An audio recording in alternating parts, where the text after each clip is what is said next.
Le dialogue interculturel préoccupe les autorités traditionnelles et coutumières africaines. Une trentaine de chefs traditionnels, princes et princesses, ainsi que des notables des cours royales ont séjourné au Cameroun du 22 au 29 juin 2014. Ils sont venus du Bénin, de la République démocratique du Congo, du Nigeria, de la République centrafricaine et du Cameroun pour un séminaire international sur le thème « Dialogue interculturel au service de la paix et de l'émergence de l'Afrique ». Quelle synergie promouvoir entre les leaders traditionnels? Le lancement de ce séminaire a eu lieu le 25 juin dernier à Bafoussam par Awa Fonka Augustine, gouverneur de la région de l'Ouest. Je salue cette initiative.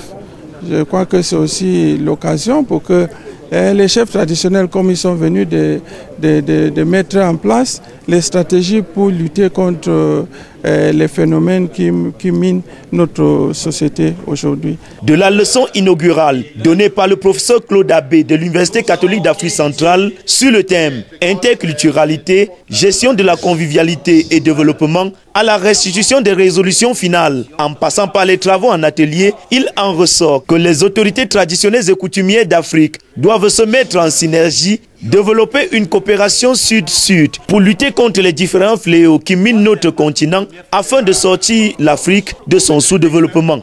La bagarre entre les continents part d'abord de l'identité. Voilà pourquoi cette organisation de chefs traditionnels d'Afrique va permettre que l'Afrique puisse s'appuyer sur son identité, sur sa culture, pour répondre aux différents problèmes de guerre. La culture va apporter l'identité, la sagesse ancestrale peuvent apporter pour des solutions et pour aussi rassembler nos chefs d'État, enfin pour aider une solution de notre continent. L'Afrique sera demain numéro 1 si les chefs coutumiers sont d'abord mis à leur place. Un seul roi Bamileke a honoré de sa présence à ce séminaire. Malgré cela, des résolutions ont été prises pour une Afrique émergente et nous serons communiqués au moment opportun.